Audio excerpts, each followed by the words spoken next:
And so I would argue that even though it's probably a 1 in 400 trillion chance of being born a blue jay, we have a much deeper gift being born human beings because we have a much greater level of control over our human experience. Nearly all of what we experience as human beings is dictated by the meaning that we ascribe to the things that are happening in our world. So when we find positivity or joy, it's because we've ascribed joyous and positive meanings to the things that we're experiencing in that time. Welcome to Brian Force for Good, the podcast where we explore how to build a truly extraordinary life. Each episode, we'll explore strategies on how to optimize your business, achieve your personal goals, build deeply meaningful relationships, and live a purpose-driven life. Let's get started. One of the age-old questions we talk about a lot in entrepreneurial or productivity circles is the idea of work-life balance. How do we run a successful business while also achieving personal fulfillment? Or how do we achieve personal fulfillment while also doing really well at our jobs, the job that we go to every day? How do we find that work-life balance? Well, there's a lot to say on this topic, and I think the most important thing to say that it is probably a little bit of a deviation from what most people in productivity circles would say is that work, life, and balance and personal fulfillment, it's actually all nonsensical in the sense that personal fulfillment has nothing to do with your work or your business or any of that. When we talk about work-life balance and we talk about personal fulfillment, I think one of the most important things to say up front that might deviate a little bit from most people in productivity circles is that your personal fulfillment has no tether to your business or work life whatsoever. So the idea of work-life balance is a bit of a nonsensical idea in the first place because your personal fulfillment really shouldn't have any tie to your external world. Your personal fulfillment is something that's found within. If you're relying on the external world, all the things that are happening out here in the world to provide you or to rob you of personal fulfillment, then you're going to experience a lot of suffering in your life. Because life is full of volatility. Every single day being a human being is volatile, from waking up in the morning and having a really great routine to getting stuck in traffic and being so frustrated that you're going to be late to work, to getting to work and having a really great day where you're just crushing it, to coming home and your partner didn't have a great day and now you're in a fight about it and that's really bringing your energy back down. Life is full of volatility. And if you are pinning your personal fulfillment to anything external, it's going to increase your ultimate level of suffering. And so there really is no such thing as work-life balance. There's simply the internal you and how fulfilled you feel in your version of the human experience. And that's entirely dependent on you and the work that you're doing to really find that joy, that purpose, that meaning that exists inside of you. By default, we have a reason to be super excited and joyous every single day that we wake up. The chances of being born a human being are about 1 in 400 trillion. No matter what happens in the external world, we can live our lives every day knowing that we have been given the gift of human life, which is invaluable. And I actually want to get even more specific around that because I think it actually is a very valid question to ask. Why should we be so joyous just simply because we were born human? We could be joyous and be born anything, a dolphin, a cricket, all kinds of things that have sentient life. And I would posit that the gift of being human is not necessarily that we just have more resources or the ability to control the outcomes of our lives way more than any species of animal out there, like by a tremendous amount. It's also that we are the only species that has the awareness of human life. We have the awareness that we're having a human experience. We have the ability as human beings to be introspective, to look at our lives and realize that we're simply living an experience. That's something that no other animal, as far as we know, really has the ability to do. Those dolphins, for example, they don't really understand that they're living a dolphin experience. They're essentially really sophisticated algorithms that go through their lives in some form of default mode for the most part. Even the most sophisticated animals don't have the ability to introspect and understand why they are the way that they are, what really controls their thoughts, their feelings, their emotions. They're simply reacting to the stimuli that is the world around them. They live their lives through the external stimuli and the external variables that are thrown at them. And some of them do it very, very, very well. Some of them are incredibly intelligent at how they react and interact with that stimuli.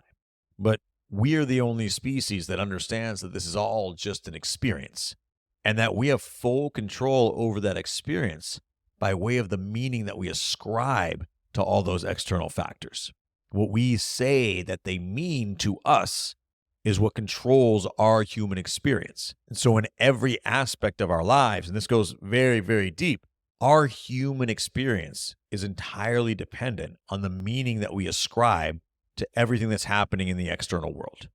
And so I would argue that even though it's probably a 1 in 400 trillion chance of being born a blue jay, we have a much deeper gift being born human beings because we have a much greater level of control over our human experience. Nearly all of what we experience as human beings is dictated by the meaning that we ascribe to the things that are happening in our world.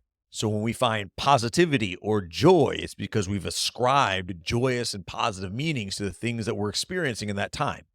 When we find trauma or depression or fear or something really horrible, it's because we've ascribed those meanings to those things in our external world. And we have the ability to change the meaning that we ascribe to those things and to control our human experience. A really great example of this is our own feeling of success and happiness. The level of success that we feel as human beings is entirely dictated by the world around us. And this is like down to every tiny little geographic area in the world. What I feel as success sitting in this position in this chair right now is going to feel totally different than somebody living halfway across the world with an entirely different community and way of life. Success is absolutely not a binary definition. It's totally dependent on the meaning that we ascribe to it. But we tend to cause ourselves a lot of stress and a lot of frustration, a lot of suffering because we don't feel successful enough. That's what I'm talking about when I mention our ability to control our human experience. We ascribe meanings to things, and those meanings are not the same across the board. They're heavily influenced by our environment. And so when we talk about work-life balance and personal fulfillment, just understand that if you're not fulfilled in your personal life, it probably has nothing to do with work or business or anything. It has everything to do with the meaning that you're ascribing to those things.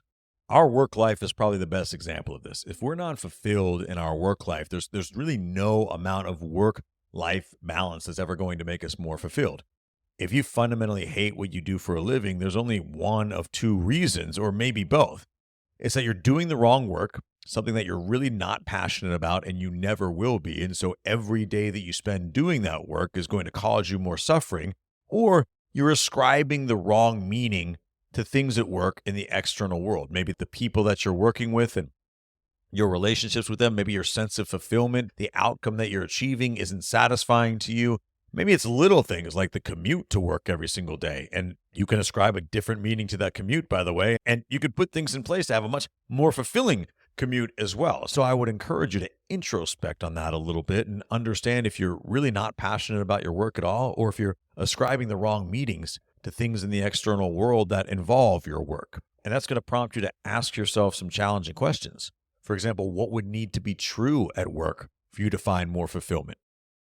Is it this person would need to get out of your way? This person would stop needing to micromanage you. You would have to drive half as far to work every single day? Or are there no answers? Are you truly never going to be fulfilled? And if that's the case, then great. You can change your work. It might not be easy, but it is possible. If there are scenarios in which you would be fulfilled at work, then you're simply ascribing negativity to the other aspects of your work that you're unhappy with. And you can either ascribe a new meaning or you can change those aspects. And then when those aspects change, you'll be a lot more fulfilled at work. You'll find personal fulfillment at work, not outside of work. It's not something that is either or. You don't have work and then life. You're alive while you're at work. And I would hope that you find fulfillment in what you do. But this goes a lot deeper than just personal fulfillment at work or work-life balance. I've noticed that one of the reasons that we have such difficulty finding what we call work-life balance or really achieving personal fulfillment is because we tend to get so exhausted by our work lives that in our time away from work in our personal lives, we tend to avoid doing things that would probably be truly fulfilling if we were really doing them. What I mean by that is every one of us has a list of things that we want to accomplish, things that we want to do, whether it's just read more books, take that trip, learn a new language, join a certain community, have a deeper relationship with a certain person. We all have things that we want to achieve in this life. And when I say achieve, I don't mean massive, ambitious goals. I mean things in our life that we wish existed or wish were a different way, or things that would really bring us joy and fulfillment. We all have a standard amount of work we're doing. Let's just say it's Monday through Friday, 9 to 5 or whatever it is. And we tend to spend the time away from work not doing the things that are truly fulfilling to us because we're tired or we don't have the energy or it's not the right time to start or it's something that's challenging me and I know the payoff would be great, but I'm a little bit uncomfortable. We get off at 5, we get home at 6, let's just say, and all we really want to do is eat, sit in front of the TV, decompress. Decompress is a word we use a lot. And by then it's time to wrap it up and start over. And where's the personal fulfillment in that? The reality is if we weren't so tired from work all the time, if we were finding more fulfillment in what it is that we did, not only would we be more fulfilled overall, we'd probably want to use our free time in ways that fulfilled us even more. We would want to pick up that phone and call that person we've been meaning to call. We would want to pick up that book and learn about that thing we've been dying to learn about. We would want to take that trip. We would want to go on that hike. We would want to exercise more. We would want to do all of those things if work wasn't bumming us out so much. But that is the thing about being human, is we have the ability to control how fulfilled we are at our work. We have the ability to either change work, what we do, or we have the ability to ascribe new meaning to the things that drain us. We have the ability to change our mindset around our work and find joy and purpose and fulfillment in it every single day, even when it's hard, even when we're not doing exactly what we would prefer to be doing. We control that. That's the beauty of that 1 in 400 trillion chance of being human. If you're truly miserable with what you do, I would suggest you change what you do. If you're really miserable, but you're not really miserable with what you do, you're just miserable with the circumstances, I would challenge you to ascribe new meaning to those circumstances. And what I think that you'll find is that we tend to come from a place of lack of fulfillment because we allow ourselves to be so emotionally drained every day with our work that we just let the time away from work slide away from us.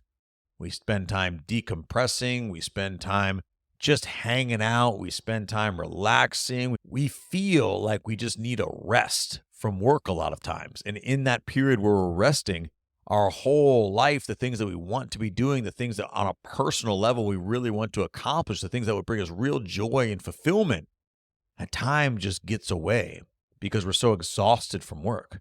But what if we weren't exhausted? What if we carried that idea of personal fulfillment into our work every day? What if we ascribed new meanings to the things that really twisted us off about work? You're a human being. You absolutely have that power within you. You have that control right now. You have the ability to change and ascribe new meaning to the relationship with the manager that you have a lot of tension with.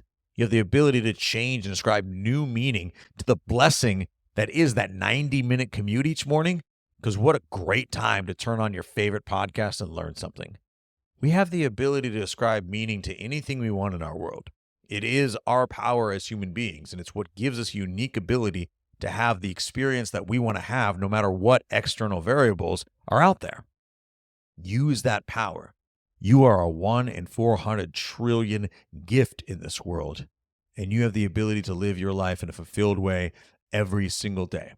There's no such thing as work-life balance. There's just life, and you're living it right now.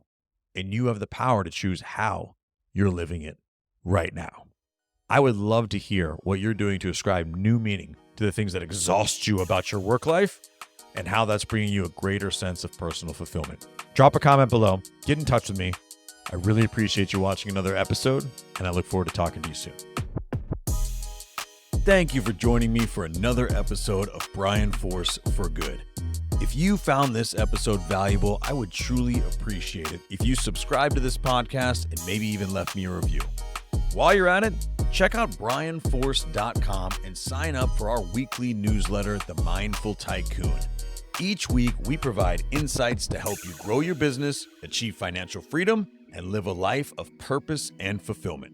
Thank you again for listening, and we'll see you next time.